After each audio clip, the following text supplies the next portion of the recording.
नमस्कार विद्यार्थी मित्रांनो, आज आपण इयत्ता 8वी इतिहास नागरिकशास्त्र यातला जो पहिला लेसन आहे तुम्हाला इतिहास जे आहे ते इतिहास 15 मार्कासाठीचा आहे, भूगोल 15 मार्कासाठीचा आहे आणि नागरिकशास्त्र हा जो विषय आहे तो हा 5 मार्कांसाठी आहे। टोटल 35 मार्कांचा अभ्यास आपल्याला या परीक्षेसाठी करायचा आहे।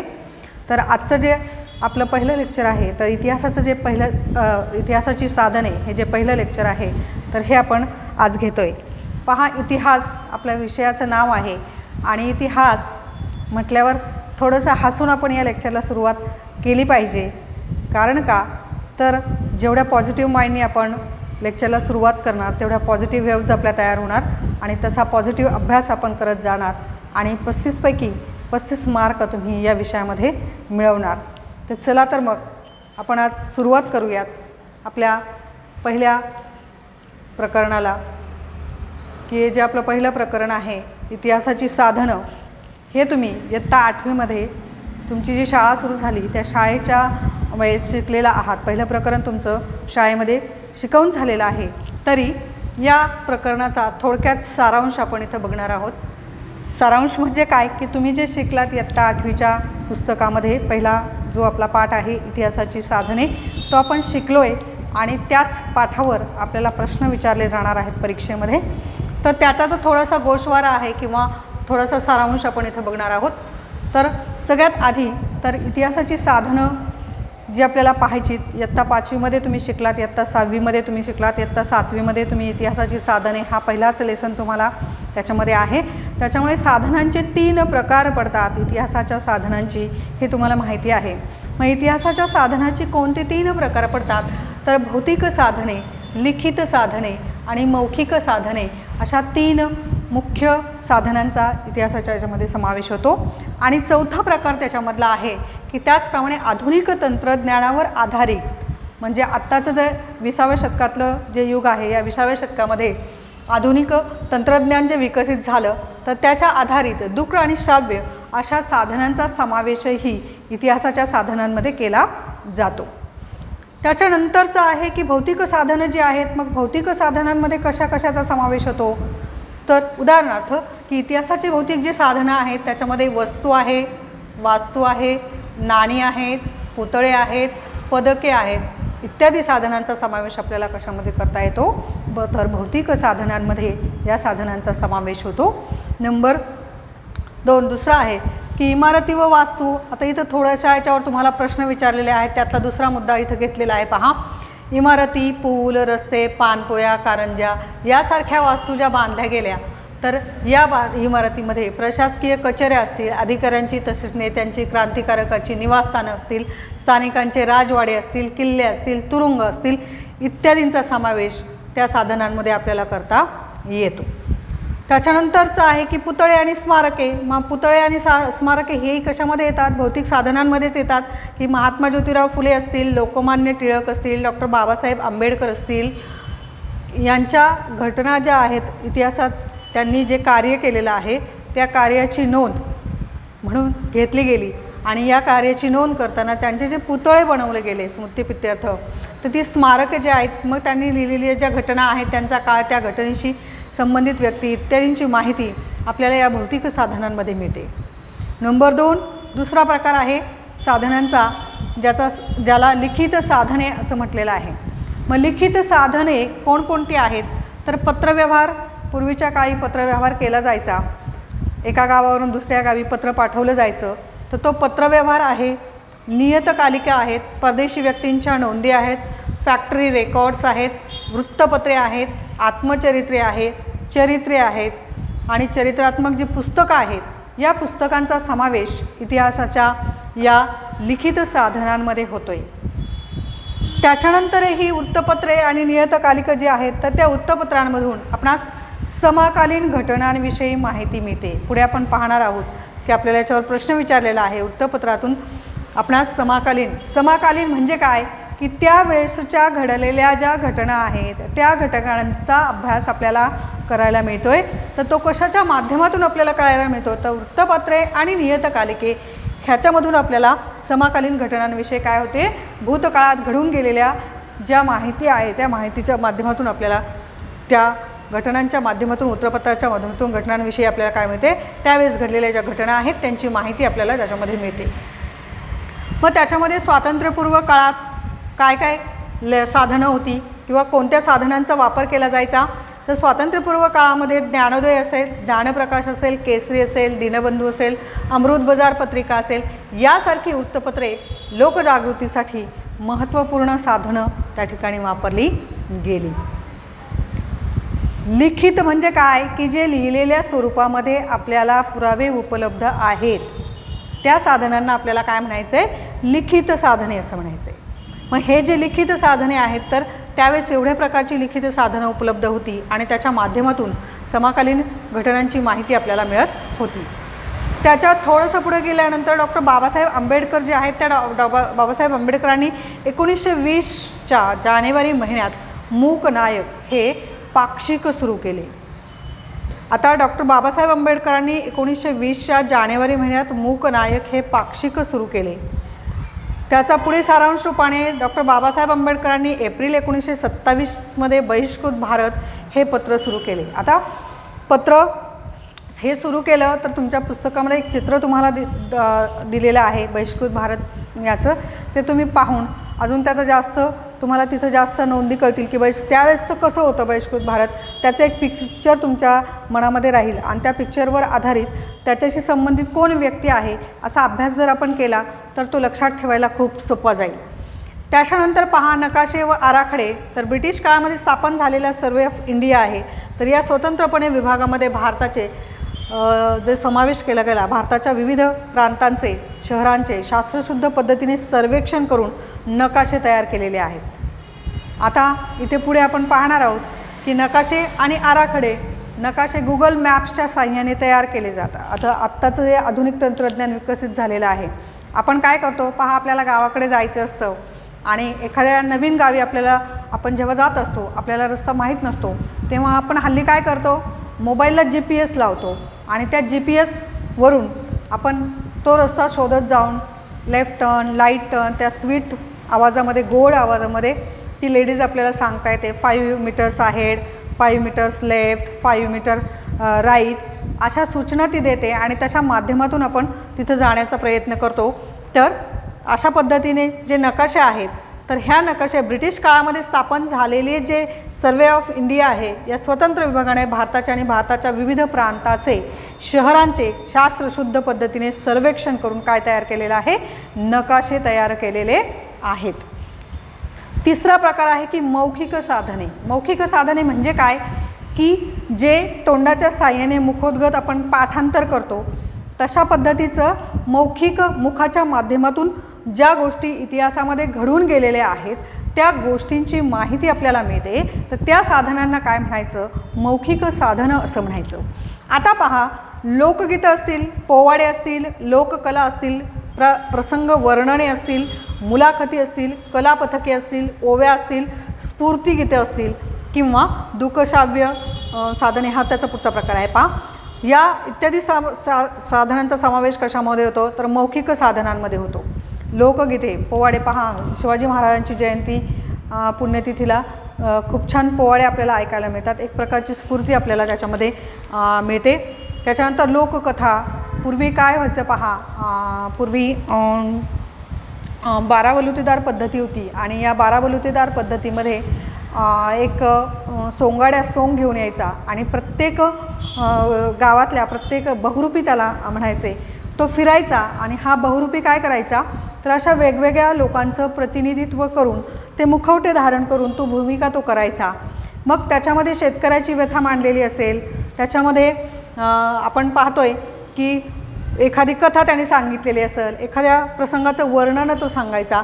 मग मुलाखती, कलापथके, ओव्या, स्फूर्तिगीतं इत्यादी साधनांचा समावेश आपल्याला या मौखिक साधनांमध्ये केला जातो. आता प्रश्न आपण पुढे पाहणार आहोत की कशा पद्धतीने आपल्याला याच्यावर प्रश्न विचारले जाणार आहेत.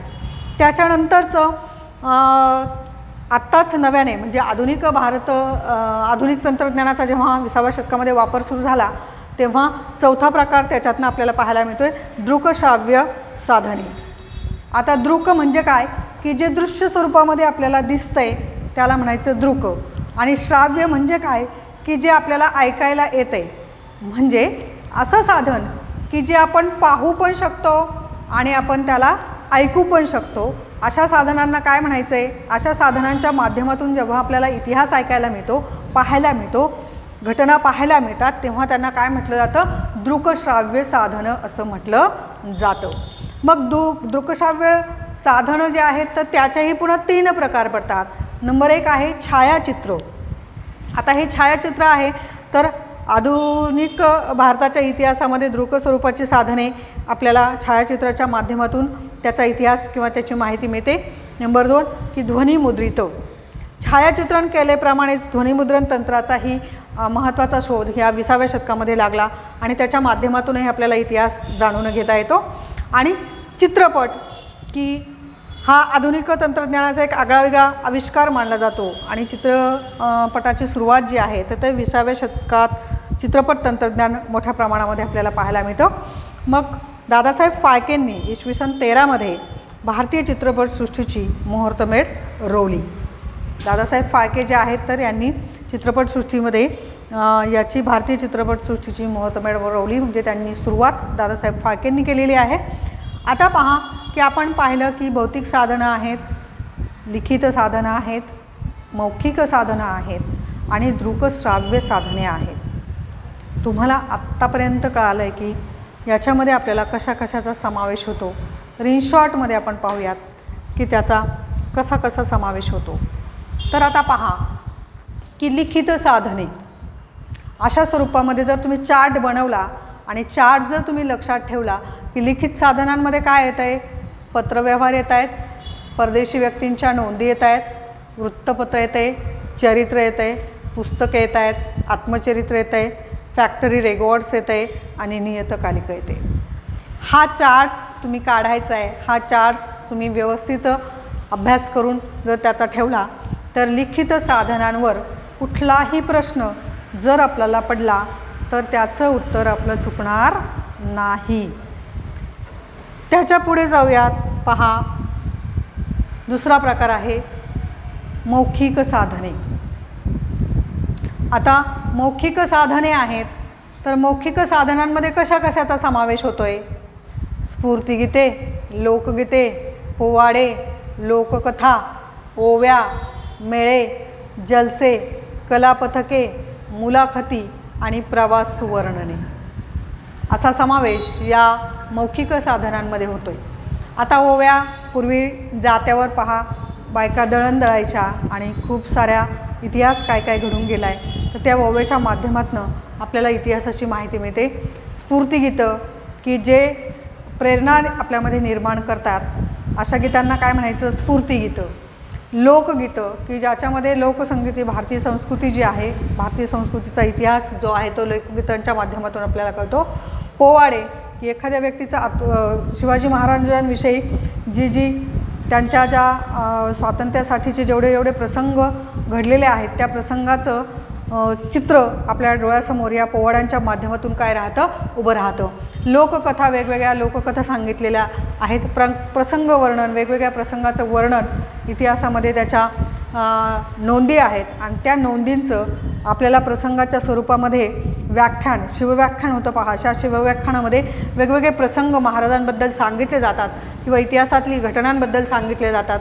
तर त्या प्रसंग वर्णनं हे एक त्याचा समावेश मौखिक साधनांमध्ये होतो. मुलाखती, आता मुलाखतींचा समावेशही या मौखिक साधनांमध्ये होतो. मेळे असतील, जलसे असतील, कलापथके असतील. आता पहा, नुकतीच शिवजयंती झाली आहे आणि गणेशोत्सव येतो आहे. आता जेव्हा गणेशोत्सव येतो तेव्हा अशा वेगवेगळ्या कलापथकं आपली कला तिथं सादर करतात आणि त्याच्यातनं ऐतिहासिक ज्या घटना आहेत त्या घटनांची माहिती मिळण्यास आपल्याला काय होते? मदत होते. त्याच्यानंतर पहा, पुढे जाऊयात थोडंसं आणि आपले आजचे जे प्रश्न आहेत इतिहासाच्या साधनांच्या संदर्भामध्ये तर ते काय आपल्याला विचारलेले आहेत तर याचा अभ्यास आपण करूयात. की आपल्याला परीक्षेसाठी टोटल जे आहेत तर आपल्याला 14 प्रकरणं या इतिहासाची आहेत आणि 6 प्रकरणं नागरिकशास्त्राची आहेत. नागरिकशास्त्र 5 मार्काला आणि इतिहास 15 मार्काला आपल्याला आहे. तर त्यातला इतिहासातला पहिला इतिहासाची साधने आपण बघतोय आणि त्यातला पहिला प्रश्न आपण पाहतोय की टिंबटिंब भारताच्या इतिहासाचा कालखंड हा युरोपियन विशेषतः ब्रिटिश सत्ताधीश आणि संस्थानिकांचा राज्यकारभाराचा काळ मानला जातो।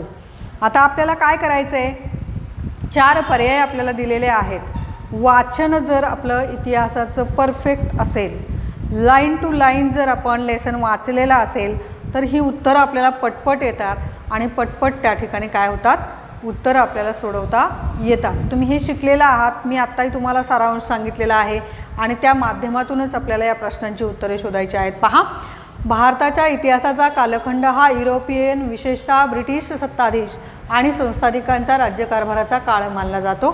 तर हा कोणता काळ आहे, तर पर्याय आपल्याला दिलेले आहेत, आधुनिक काळ, प्राचीन काळ, अर्वाचीन काळ किंवा यापैकी कोणतेही नाही। अभ्यास आपण इतिहासाच्या साधनांचा करतोय, पण तो कोणत्या काळातला करतोय, आधुनिक काळातला करतोय आणि म्हणून नंबर 1चं उत्तर बरोबर आहे की भारताच्या इतिहासाचा कालखंड हा आधुनिक भारताच्या इतिहासाचा कालखंड हा युरोपीय विशेषतः ब्रिटिश सत्ताधीश आणि संस्थानिकांच्या राज्यकारभाराचा काळ मानला जातो। समजतंय? नंबर 2, आधुनिक भारताच्या इतिहासामध्ये टिंबटिंब या लिखित साधनांचा समावेश होतो। आता विचारलाय प्रश्न काय आपल्याला, तो आधी महत्त्वाचा आहे की आपल्याला काय विचारलंय, लिखित साधनं विचारलेत। आधुनिक भारताच्या इतिहासामध्ये टिंबटिंब या लिखित साधनांचा समावेश होतो। मग आता आपण शिकलोय की इतिहासामध्ये लिखित साधनं कोणकोणती आहेत, तर मग आपण आपल्याला जे पर्याय दिले तर त्या पर्यायामध्ये शोधूयात की लिखित साधनांचं उत्तर नेमकं काय आहे। लोकगीतं काय आहे, लोकगीतं हे मौखिक साधन आहे, त्याच्यामुळे हा पर्याय आपला काय होणार, कट होणार। लोककथा याही कशामध्ये येतात, नुकतंच आपण पाहिलं की कशामध्ये येतात, मौखिक साधनांमध्ये येतात, म्हणून लोककथाही आपला पर्याय होणार नाही। मग आता सांगा बरं काय त्याचं करेक्ट उत्तर असेल। आता 2च ऑप्शन आपल्यासमोर राहिलेले आहेत पहा, आणि हे जे 2 ऑप्शन आहे या 2 ऑप्शनावरून आपल्याला चूज करायचं आहे। छायाचित्र हे दृकश्राव्य साधनांमध्ये येतं, त्याच्यामुळे त्याचं तेही उत्तर आपलं येणार नाही। मग करेक्ट आन्सर काय असणार आहे, नियतकालिके। आधुनिक भारताच्या इतिहासामध्ये नियतकालिके या लिखित साधनांचा समावेश होतो। समजतंय? चला पुढे जाऊयात। टिंबटिंबमधून आपणास समकालीन घटनांविषयी माहिती मिळते। आत्ताच आपण पाहिलं होतं, आत्ताच आपण अभ्यासलं की आपल्याला जी माहिती आहे ती कशामधून मिळते, समकालीन। समकालीन म्हणजे काय की त्यावेळेस ज्या घटना घडलेल्या आहेत, इतिहास म्हणजे काय, भूतकाळातील घटनांची क्रमवार नोंद जिथे ठेवली जाते किंवा केली जाते त्याला काय म्हटलं जातं, इतिहास। क्रमवार, परवा काय झालं, त्याच्या परवा काय झालं, त्याच्या परवा काय झालं, हा क्रम आहे आणि या क्रमवार घटनांची नोंद आहे। मग अशी जी घटना ज्या आहेत त्या घटनांविषयी समकालीन म्हणजे त्यावेळेस घडणाऱ्या ज्या घटना आहेत तर त्या घटनांची माहिती आपल्याला कशाच्या माध्यमातून मिळते। पर्याय नंबर 1 आहे पत्रव्यवहार, पर्याय नंबर 2 आहे वृत्तपत्र, त्या पर्याय नंबर 3 आहे स्फूर्तिगीते, पर्याय नंबर 4 आहे पोवाडे। आता पत्रव्यवहार आपल्याला त्यावेळेस होता, पण स्फूर्तिगीतं तर हे येणार नाही, पोवाडे पण याचा आन्सर होऊ शकत नाही। आता राहिले 2 पर्याय, वृत्तपत्र आणि पत्रव्यवहार।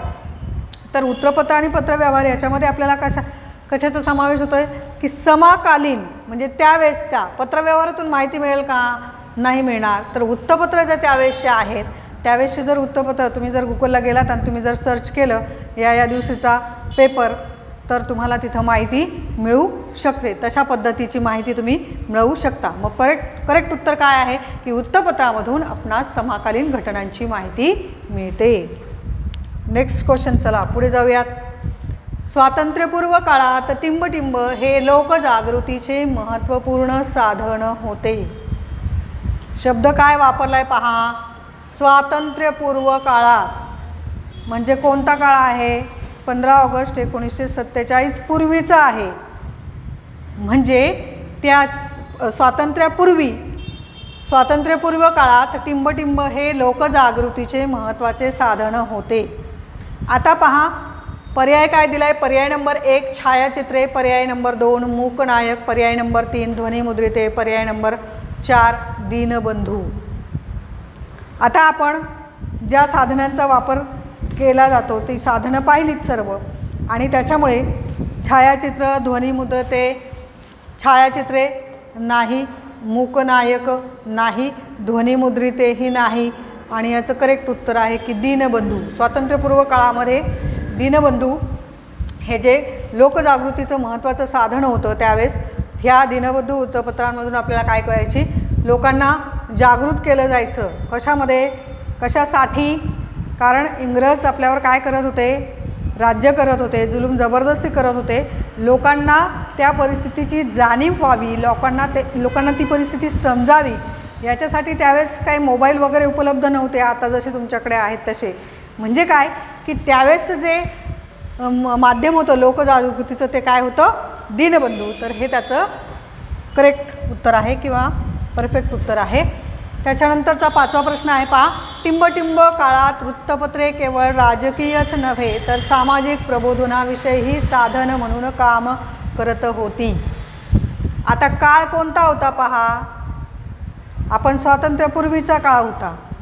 कोण आपल्यावर राज्य करत होतं. साधा खूप सोपा प्रश्न आहे. फ्रेंचांचं राज्य होतं का, नव्हतं. डच राज्य करीत होते का, नव्हते. पोर्तुगीज राज्य करत होते का. सगळ्यात काय आन्सर आहे की ब्रिटिश काळात वृत्तपत्रे केवळ राजकीयच नव्हे तर सामाजिक प्रबोधनाविषयी प्रबोधनाची साधने म्हणून काम करत होती. म्हणून पर्याय क्रमांक 3 काय आहे, बरोबर आहे, ब्रिटिश. पहा प्रश्न क्रमांक 6. विष्णू शास्त्री चिपळूणकर यांनी कोणत्या मासिकातून सामाजिक व सांस्कृतिक विषयावर भाष्य केले आहे. आता विष्णू शास्त्री चिपळूणकर आहेत तर त्यांनी कोणत्या विषयावर भाष्य केलं आहे असं आपल्याला पाहायचं आहे. पहा मग विष्णू शास्त्री चिपळूणकर जे आहेत तर त्यांनी काय लिहिलं, प्रभाकर, मूकनायक, निबंधमाला, दर्पण. आता आपल्याला माहिती आहे, काय माहिती असलं पाहिजे की कोणी काय लिहिलेलं आहे, कोणी काय लिहिलेलं आहे हे जर आपल्याला माहिती असेल तर आपल्याला पटपट पटपट पटपट पटपट उत्तरं शोधता येतात. आता पहा की विष्णू शास्त्री चिपळूणकर जे आहेत, मूकनायक जे आहे तर ते मूकनायक कोणी लिहिलेलं आहे, डॉक्टर बाबासाहेब आंबेडकरांनी लिहिलेलं आहे. दर्पण आहे, प्रभाकर आहे, तर याचं करेक्ट आन्सर काय आहे की निबंधमाला आहे. प्रभाकर विष्णू शास्त्री चिपळूणकरांचं नाही, मूकनायकही विष्णू शास्त्री चिपळूणकरांचं नाही, दर्पणही विष्णू शास्त्री चिपळूणकरांचं नाही. मग विष्णू शास्त्री चिपळूणकरांनी यांनी कोणत्या मासिकातून सामाजिक सांस्कृतिक विषयांवर भाष्य केले तर निबंधमाला हे त्याचं काय आहे, बरोबर उत्तर आहे. त्याच्यापुढे लोकहितवादी उर्फ गोपाळ हरी देशमुख यांनी कोणत्या साप्ताहिकातून शतपत्रे लिहिली. आता आधीचा जो एक आपला प्रश्न होता पहा, हा जो 6 नंबरचा आहे की विष्णू शास्त्री चिपळूणकर यांनी कोणत्या मासिकातून सामाजिक व सांस्कृतिक विषयावर भाष्य केले. आता हाच प्रश्न तुम्हाला फिरवून विचारला जाऊ शकतो. कसा विचारला जाऊ शकतो की निबंधमाला हे सामाजिक सांस्कृतीचं विषयावर भाष्य करणारे कोण. मग कोणी त्याच्यावर भाष्य केलं तर त्याच्यामध्ये तुम्हाला खाली हे पर्याय आपले दिलेले असतील आणि ह्या पर्यायाच्या माध्यमातून आपल्याला त्याची उत्तरं शोधता येतील. आता पहा की आपल्याला काय विचारला आहे प्रश्न, विष्णू शास्त्री चिपळूणकर हे आपण पाहिलं, पण हाच प्रश्न फिरवून कसा विचारला जाऊ शकतो की निबंधमाला हे जे मासिक आहे ज्याच्यातून सामाजिक आणि सांस्कृतिक विषयावर भाष्य केलेलं आहे तर हे भाष्य करणारे कोण किंवा कोणी भाष्य केलं आहे असा प्रश्न फिरवून विचारला जाऊ शकतो. तेव्हा तिथं काय उत्तर येणार, विष्णू शास्त्री चिपळूणकर निबंधमाला असं तुम्ही लक्षात ठेवायचं आहे. लक्षात ठेवण्यासाठी ते सोपं आहे. दोन्ही स्वरूपाने एक जे वाक्य असतं त्याच वाक्याला उत्तराने पण प्रश्न विचारून पाहायचा आणि प्रश्नाच्या उत्तराने पण प्रश्न तयार करून पाहायचा, म्हणजे दोन्ही स्वरूपाची तयारी आपली होते आणि तिथं उत्तर चुकत नाही. लोकहितवादी उर्फ गोपाळ हरी देशमुख यांनी कोणत्या साप्ताहिकातून शतपत्रे लिहिली. आता पहा प्रश्न काय विचारला आहे, साप्ताहिक.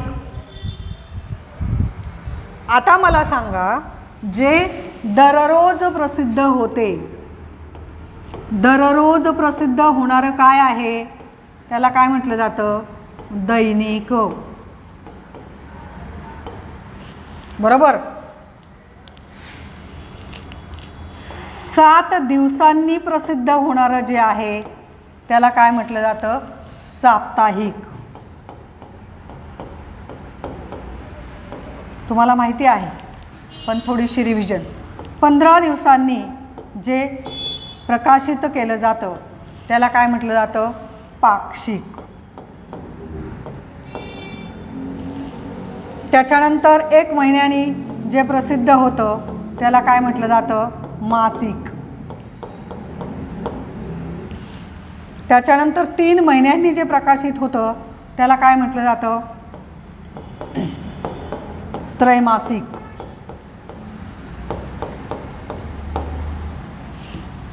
त्याच्यानंतर 6 महिन्यांनी जे प्रसिद्ध होतं त्याला काय म्हटलं जातं? अर्धवार्षिक.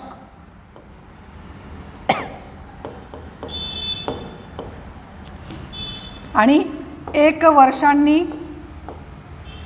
जे सुरू होतं त्याला काय म्हटलं जातं? वार्षिक. आता पहा, प्रश्न काय विचारला आहे आपल्याला? लोकहितवादी उर्फ गोपाळ हरी देशमुख यांनी कोणत्या साप्ताहिकातून शतपत्रे लिहिली? प्रश्न विचारला आहे आपल्याला. पर्याय दिलेत: निबंधमाला, प्रभाकर, दर्पण, मूकनायक. आता आपण आत्ताच पाहिलं की निबंधमाला कोणाचा आहे? विष्णुशास्त्री चिपळूणकरांचा आहे. त्याच्यामुळे निबंधमाला हा पर्याय आपला काय झाला? कट झाला. दर्पण पण त्यांचं नाही आणि मूकनायकही त्यांचं नाही. म्हणजे काय आहे? प्रभाकर काय आहे? हे करेक्ट उत्तर आहे की लोकहितवादी उर्फ गोपाळ हरी देशमुख यांनी कोणत्या साप्ताहिकातून शतपत्रे लिहिली? तर प्रभाकर या साप्ताहिकातून शतपत्रे लिहिली. समजतंय? चला पुढे जाऊयात. प्रश्न क्रमांक 8. डॉक्टर बाबासाहेब आंबेडकरांनी 1920च्या जानेवारी महिन्यात टिंबटिंब हे पाक्षिक सुरू केले. आत्ताच आपण पाहिलं मागच्या PPTमध्ये की पाक्षिक सुरू केलं आहे. पाक्षिक सुरू केलं आहे म्हणजे काय सुरू केलं आहे? पाक्षिक म्हणजे किती दिवसांनी प्रकाशित होणारं आहे? ते 15 दिवसांनी प्रकाशित होणारं आहे की ज्याला काय म्हटलं जातं? पाक्षिक. आपण इथं पाहिलं की 15 दिवसांनी प्रकाशित होतं आहे, त्याला आपण पाक्षिक म्हटलं आहे. मग प्रश्न काय विचारला आहे की डॉक्टर बाबासाहेब आंबेडकरांनी 1920च्या जानेवारी महिन्यात टिंबटिंब हे पाक्षिक सुरू केले. आता पाक्षिक सुरू केलं आहे म्हणजे 15 दिवसांनी प्रकाशित होणारं सुरू केलं आहे. प्रभाकर नाही, आपण आत्ता पाहिलं, त्याच्यामुळे हे ऑप्शन नाही. निबंधमाला ही डॉक्टर बाबासाहेब आंबेडकरांचं नाही. बहिष्कृत भारत आणि मूकनायक. आता पहा, इथं काय आहे की थोडासा फरक आहे. आपल्याला पाक्षिक विचारलं आहे. बहिष्कृत भारत हे काय आहे? हे पत्र आहे. आणि मूकनायक हे काय आहे? पाक्षिक आहे. गल्लत करायची नाही, प्रश्न नीट वाचायचा. पाक्षिक विचारलंय की पत्र विचारलंय?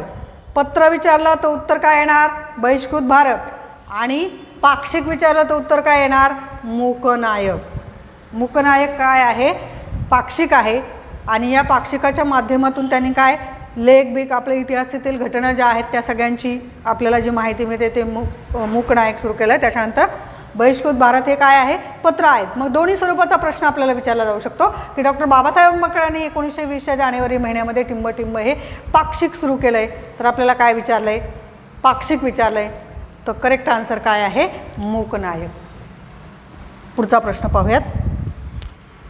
डॉक्टर बाबासाहेब आंबेडकरांनी एप्रिल 1927मध्ये कोणते पत्र सुरू केले? मी आत्ता तुम्हाला सांगितलं की प्रभाकर कोणाचा आहे आपल्याला माहिती आहे. निबंधमाला कोणाचा आहे हेही आपल्याला माहिती आहे. मूकनायक आपण आत्ताच पाहिलं. तर ते काय आहे? पाक्षिक आहे. प्रश्न विचारला आहे, पत्रावर विचारला आहे, म्हणून बहिष्कृत भारत. पहा, पत्र आणि भारत. आता बहिष्कृत भारत आणि पत्र हे गल्लत करायची नाही. पत्र विचारलं तर आन्सर काय येणार? बहिष्कृत भारत. आणि पाक्षिक विचारल्यावर उत्तर काय येणार? काय येणार? मूकनायक. थोडी स्पेलिंग मिस्टेक आहे पहा इथे. मूकनायक.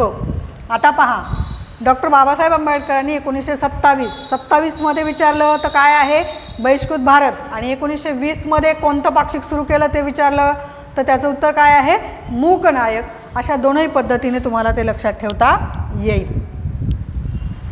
सामान्य जनतेचे प्रबोधन व संघटन करण्यासाठी डॉक्टर बाबासाहेब आंबेडकरांनी कोणत्या पत्रातून लेखन केले? आताच आपण याचं उत्तर पाहिलं, पत्र आहे, आणि पत्र म्हटल्यावर आपल्या डोळ्यासमोर लगेच चटकन उत्तर यायला पाहिजे बहिष्कृत भारत. मग याचं परत उत्तर काय आहे बहिष्कृत भारत. आपणास शहराचे किंवा एखाद्या ठिकाणचे बदलते स्वरूप कशावरून अभ्यासता येते? शहराचं बदलतं स्वरूप आपण पाहिलं की दृकश्राव्य साधनांमधलं जे साधन आहे ज्याला नकाशा व आराखडे असं म्हटलेलं आहे, तर याचा समावेश तिथं आहे की आपणा शहराचे विविध एखाद्या ठिकाणचे बदलते स्वरूप कशावरून अभ्यासता येते? तर पुस्तके नाही, पोवाडेही नाही, वर्तमानपत्रही नाही, तर करेक्ट आन्सर काय आहे नकाशा.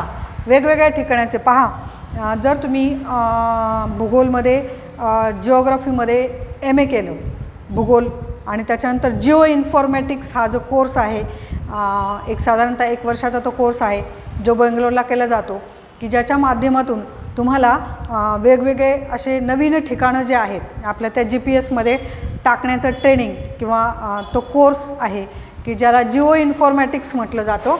तर अशा वेगवेगळे शहरं जे आहेत ठिकाणाचं बदलतं स्वरूप जे आहे तर त्या नकाशावरून आपल्याला समजतं. म्हणून करेक्ट आन्सर आहे, योग्य पर्याय आपला आहे की नकाशा. ब्रिटिश काळात कोणता स्वतंत्र विभाग स्थापन करण्यात आला? आता पहा, ब्रिटिश काळात कोणता स्वतंत्र विभाग स्थापन करण्यात आला?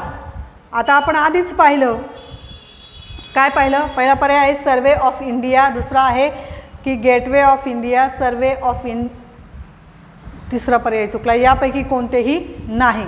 आता आपल्याला पहा पुस्तकामध्ये तुम्हाला पर्याय जो आहे तर तो पर्यायामध्ये काय काय पर्याय दिलेले आहेत, तर survey of India, gateway of India, survey of England इथं पाहिजे होतं. पहा गल्लत होऊ शकते, तर इथं सर्वे ऑफ इंडिया की ज्याच्या माध्यमातून त्यांनी काय केलं वेगवेगळे नकाशे वेगवेगळे रोड त्या ठिकाणी ब्रिटिशांनी तयार केले, म्हणून पर्याय काय आहे सर्वे ऑफ इंडिया. आता इथं वेगळाही प्रश्न तुम्हाला विचारला जाऊ शकतो. सर्वे ऑफ इंडिया हे कोणाच्या काळात तयार झाले किंवा स्वतंत्र विभाग कोणाच्या काळामध्ये स्थापन करण्यामध्ये आला? खाली तुम्हाला असेल ब्रिटिश काळात असेल, अर्वाचीन काळामध्ये असेल, मध्ययुगीन काळामध्ये असेल, असे पर्याय दिलेले असतील. त्यावेळेस उत्तर काय आहे ब्रिटिश काळामध्ये कोणता स्वतंत्र विभाग स्थापन करण्यात आला? तर सर्वे ऑफ इंडिया हा विभाग स्थापन करण्यात आला. उलट प्रश्न जर विचारला सर्वे ऑफ इंडिया हे कोणत्या काळात तयार झालं तर ब्रिटिश काळामध्ये ते तयार झालं. अशा दोन्ही स्वरूपाचा प्रश्न जर आला तरी तुम्हाला उत्तर लिहिता येईल. प्रश्न क्रमांक 13, मुंबई बंदराचे मूळ आराखडे कोणत्या विभागाकडे हवे? Survey of India, Mumbai port trust, Delhi port trust, Nagpur port trust. 4 उत्तर आपल्याला दिलेले आहेत आणि 4 पर्यायापैकी आपल्याला उत्तरं शोधायचं आहे. आता मुंबई बंदर दिलं आहे आणि मुंबई बंदराचेच मूळ आराखडे आहेत, मग ते दुसरीकडे पाठवले जातील का? नाही. तर त्याचं जे प्रश्न दिला आहे त्या प्रश्नातच त्याचं उत्तर आहे मुंबई बंदर आणि मुंबई पोर्ट ट्रस्ट असं दोन्ही पद्धतीने. मुंबई वरचा शब्द मुंबई आहे, लक्षात ठेवायला खूप सोपं आहे. मुंबई आणि मुंबई असे 2 शब्द जरी तुम्ही लक्षात ठेवले तर उत्तर तुमचं चुकणार नाही. आता त्याचा पुढचा प्रश्न आहे पहा 14 नंबरचा. आधुनिक भारताच्या इतिहासाच्या मौखिक साधनांमध्ये कोणत्या साधनांचा समावेश होतो? आता आधुनिक भारताच्या इतिहासाच्या मौखिक साधनांमध्ये कोणत्या साधनांचा समावेश होतो? मौखिक साधनं कोणकोणती आहेत आपल्याला माहिती आहेत. मग मौखिक साधनामध्ये कशाचा समावेश होतो? पत्रव्यवहार जो आहे पत्रव्यवहारचा मौखिक साधन आहे का? नाही. किल्ले मौखिक साधन आहे का? नाही. वृत्तपत्र मौखिक साधन आहे का? नाही. मग मौखिक साधनं काय आहे? पोवाडे. म्हणून बरोबर उत्तर काय आहे? पर्याय क्रमांक 4. समजतंय? चला पुढे जाऊयात. प्रश्न क्रमांक 16, कशामधून ऐतिहासिक घटनेची तसेच व्यक्तीच्या कार्याविषयी माहिती मिळते? आता पहा प्रश्नच काय विचारला आहे, कशामधून ऐतिहासिक घटनेची व्यक्तीच्या कार्याविषयी काय विचारलं आहे? व्यक्तीचं कार्य विचारलं आहे. मग कार्य कशामध्ये असू शकतं? व्यक्तीचं कार्य जे आहे, आता पर्याय क्रमांक 1 काय दिलं आहे? ओव्या. पर्याय क्रमांक 2 आहे पोवाडे. पर्याय क्रमांक 3 आहे लोकगीतं. आणि पर्याय क्रमांक आहे 4 प्रसंग वर्णने. आता कशाचा समावेश होतो आहे आपल्याला पहा. प्रश्न काय विचारला आहे? कशामधून ऐतिहासिक साधनांचा समावेश होतो आहे? ऐतिहासिक घटना लिहिल्यात आणि या ऐतिहासिक घटना माहिती मिळते तर ती पोवाडे, ओव्या, लोकगीतं ही मौखिक साधनं आहेत. ऐतिहासिक घटनेची आणि व्यक्तीच्या कार्याची माहिती म्हणजे काय? शिवाजी महाराज कसे लढले याचे प्रसंग वेगवेगळे लिहून ठेवलेले आहेत आणि त्यांच्या कार्याविषयी माहिती आपल्याला कशामधून मिळते? प्रसंग वर्णनामधून मिळते. आणि म्हणून पर्याय क्रमांक 4 हे काय आहे? बरोबर उत्तर आहे. नंबर 17, प्रश्न क्रमांक 17. आधुनिक भारताच्या इतिहासाची दृक स्वरूपाची साधने कोणती? काय विचारलं आहे? दृक स्वरूपाची साधनं विचारली. आता दृक स्वरूपाची साधनं आपल्याला कोणती आहेत ते माहिती आहेत. मग पर्याय नंबर 1 दिला आहे छायाचित्रे. पर्याय क्रमांक 2 आहे पुस्तके. पर्याय क्रमांक 3 आहे वर्तमानपत्रे. पर्याय क्रमांक 4 आहे लोकगीते. प्रश्न काय विचारला आहे पहा. आधुनिक भारताच्या इतिहासाची दृक स्वरूपाची म्हणजे जे आपल्याला डोळ्यांनी दिसतंय त्या दृक स्वरूपाची साधने कोणती आहेत असा प्रश्न आपल्याला त्या ठिकाणी विचारलेला आहे. मग आपल्याला दृक साधन म्हणजे काय? छायाचित्रे, पुस्तके, वर्तमानपत्रे, लोकगीते. मग दृक स्वरूपामध्ये आपण काय पाहू शकतो? लोकगीतं आपण ऐकू शकतो. बरोबर. प्रश्न काय विचारला आहे की आधुनिक भारताच्या इतिहासाची दृक स्वरूपाची साधने कोणती? चित्रे आपण पाहतोय, पुस्तक आपण वाचतोय, वर्तमानपत्र पण आपण वाचतोय आणि म्हणून पर्याय क्रमांक लोकगीतं आपण ऐकतोय म्हणून पर्याय क्रमांक 1 बरोबर आहे छायाचित्रे. नंबर 18. कशामधून आपण व्यक्ती तसेच प्रसंग जसे होतो किंवा घडले याची दृश्य स्वरूपामध्ये माहिती मिळते? आता कशामधून आपल्याला व्यक्ती आणि प्रसंगावरची माहिती मिळते पहा. प्रश्न काय विचारला आहे? कशामधून व्यक्ती तसेच प्रसंग, व्यक्ती आणि प्रसंग जसे होते किंवा घडले याची दृश्य स्वरूपामध्ये माहिती मिळते. दृश्य स्वरूपामध्ये आपण आत्ताच पाहिलं वरच्या प्रश्नामध्ये की दृश्य स्वरूपामध्ये आपल्याला माहिती मिळते. पोवाडे आपण ऐकतो, स्फूर्तिगीतं ही आपण ऐकतो, लोकगीतेही ऐकतो आणि छायाचित्र काय आहे आपण पाहतो आणि म्हणून पर्याय क्रमांक 4 हे करेक्ट उत्तर आहे, बरोबर पर्याय आहे. आता रवींद्रनाथ टागोरांनी कोणते गीत गायले किंवा कोणते गीत लिहिले असा दोन्ही स्वरूपामध्ये तिथं तुम्हाला प्रश्न विचारला जातो. जनगण मन हे जे राष्ट्रगीत आहे जे आपण दररोज म्हणतो हे जनगण मन जे आहे तर ते रवींद्रनाथ टागोरांनी लिहिलं आहे. तुमचा अभ्यास खूप चांगला आहे आणि त्याच्यामुळे आपल्याला माहिती आहे की हे कोणी लिहिलं. आता पहा की आपण थोडासा अभ्यास जर आपला जास्त असेल आणि जास्त अभ्यास जर आपण जाणून घेण्याचा प्रयत्न केला तर आपल्याला हेही माहिती पाहिजे की वंदे मातरम आहे हे कोणी लिहिलं आहे? बंकिमचंद्र चॅटर्जी. बंकिमचंद्र चॅटर्जी त्यांनी ते लिहिले.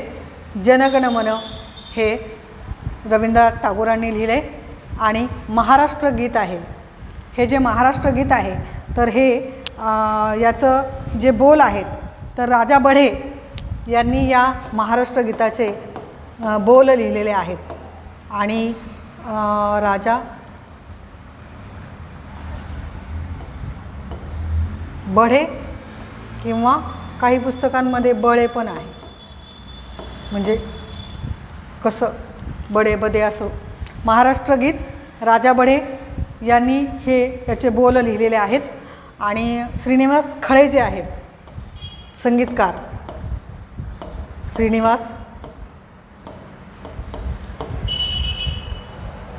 श्रीनिवास खळे जे आहेत तर यांनी याला संगीत दिलेलं आहे पहा.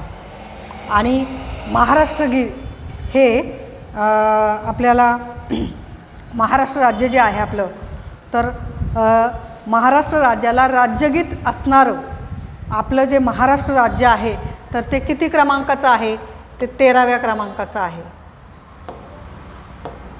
13वा क्रमांक जो आहे म्हणजे राज्याचं राज्यगीत असणारे जेवढी लिस्ट आहे त्या लिस्टमध्ये महाराष्ट्र कितव्या नंबरला येतं? 13व्या क्रमांकावर महाराष्ट्र येतं. तुमच्याकडे ॲडिशनल माहिती तुम्हाला असू द्या, तुम्हाला जर कुठे त्याचा उपयोग झाला तर उपयोग होईल. जाऊयात पुढे.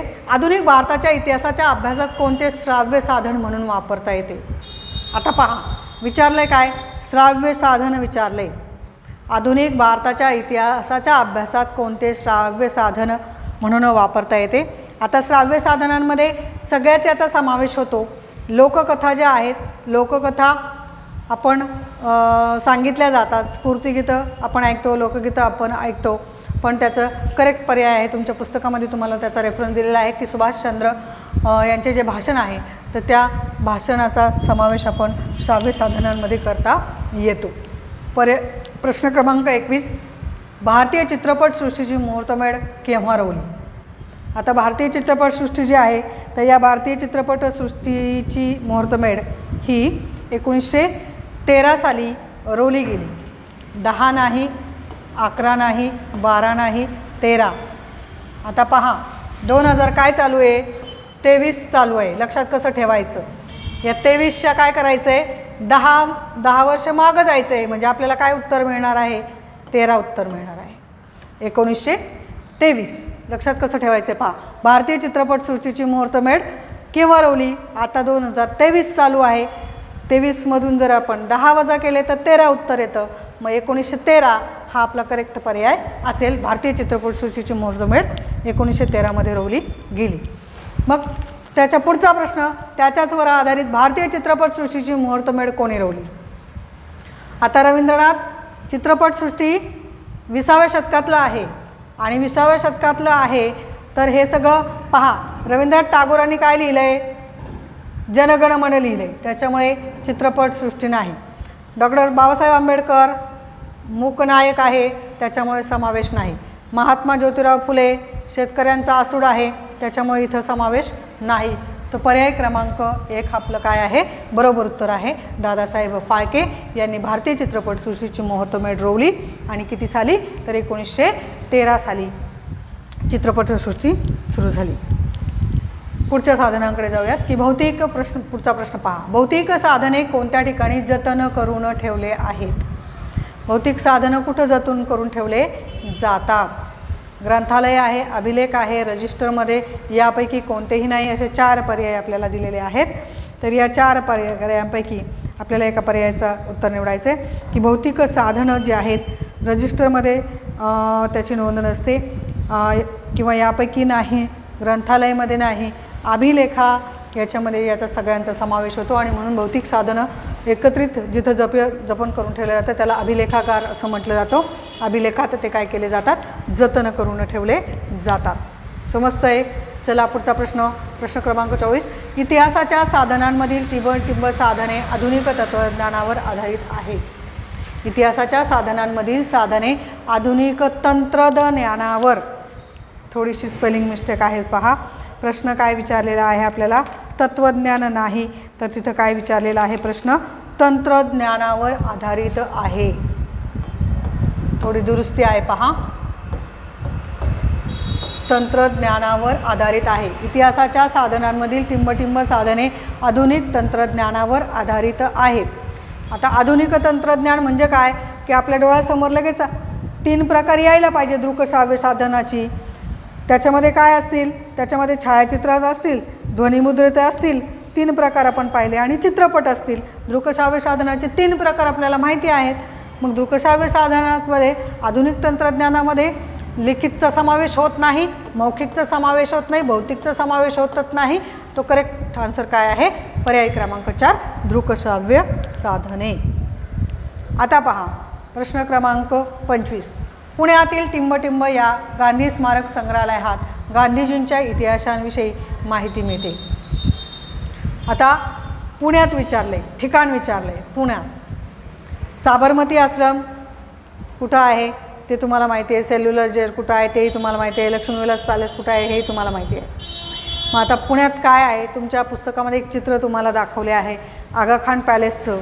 आणि पुण्यातील आगाखान पॅलेस जे आहे तर या पॅलेसमध्ये महात्मा गांधी यांच्या स्मारक संग्रहालयात गांधीजींच्या इतिहासाविषयी आपल्याला काय मिळते, पूर्ण माहिती मिळते. कधी जर तुम्ही गेलात तर वर्ध्याला सेवाग्राम महात्मा गांधीजींचं खूप सुंदर आहे. साबरमती आश्रम पण आहे. तिथं जर तुम्हाला कधी जायचं आहे योगाला, ऐतिहासिक घटना जाणून घ्यायचा योगाला, तर अवश्य जा, अवश्य पहा. इतिहासातल्या बऱ्याचशा गोष्टी आपल्या आजूबाजूला खूप सारे भौतिक साधनं आहेत, खूप साऱ्या मौखिक साधनं आहेत की ज्या वेळेस टी व्हीवर वगैरे पोवाडे वगैरे तुम्ही गाताना पाहता तेव्हा तुमच्या लगेच लक्षात यायला पाहिजे की याचा समावेश कोणत्या साधनामध्ये होतो. आपण चित्रपट पाहतो आहे, या साधनाचा समावेश कोणत्या साधनामध्ये होतो, किंवा आपण दोन्ही पण पाहतो बी ऐकतो बी. आता सगळे पिक्चर पहा, पानिपत आला, खूप सारे इतिहासाच्या घटनांच्या संदर्भात पिक्चर्स आले, मग ते चित्रपट आहेत. या चित्रपटातून आपल्याला काय मिळते, ऐतिहासिक घटनांची माहिती मिळते. मग ह्या सगळ्यांचा सगळे जे प्रश्न आहेत या प्रश्नांवर तुम्हाला आजचा इतिहासाची साधनं याच्यावर हे टोटल 25 प्रश्न आहेत. या 25 प्रश्नांचा आपण अभ्यास केलेला आहे. तर अशाच प्रकारचे वेगवेगळे प्रश्न तुम्ही तयार करू शकता स्वतःही. ते जर तुम्ही तयार केले तर अजून तुमच्या प्रश्नांमध्ये भर पडेल. तुम्हाला टेस्टच्या माध्यमातून वेगवेगळे प्रश्न याच्यावर मिळतील. तर तशा पद्धतीने तुम्ही ते सोडवा. आणि इतिहासामध्ये जे आपल्याला 15 मार्क आहेत तर ते पैकीच्या पैकी 15 मार्क तुम्ही जर अभ्यास केला, कारण तिकडे तुमचा अभ्यास झालेला आहे, इथं जर तुम्ही अभ्यास या मार्कामध्ये केला तर स्पर्धा परीक्षा तुम्ही देत आहे. आणि या स्पर्धा परीक्षेमध्ये करेक्ट पर्यायापर्यंत जर आपल्याला जायचं म्हटलं तर त्या गोष्टीचं आपल्याला वाचन करायला पाहिजे, त्या गोष्टीचं लेखन करायला पाहिजे, पुन्हा त्याची रिहर्सल झाली पाहिजे, उजळणी झाली पाहिजे, सराव झाला पाहिजे. सराव उजळणी जर झाली तर तुम्हाला ते परफेक्ट येईल आणि 15 पैकी 15 मार्क तुम्ही इतिहासामध्ये घेऊ शकाल. काही शंका असतील तुमच्या तर नंबर तुमच्याकडे आहे, त्या नंबरवर तुम्ही तसं कॉन्टॅक्ट करू शकता. तर आज आपण इथं थांबतो आहे. पुढच्या लेक्चरला आपण पुढचं जे प्रकरण क्रमांक 2 आहे भारत आणि युरोप, तर त्याच्याविषयी माहिती पाहूयात किंवा त्याच्याविषयीचे जे प्रश्न आहेत आपल्या स्पर्धा परीक्षेला विचारले जाणारे त्यांचा अभ्यास करूयात. आज इथं आपण थांबतो आहे. तुमच्या काही शंका असतील तर त्या तुम्ही कमेंट करून विचारू शकता. धन्यवाद.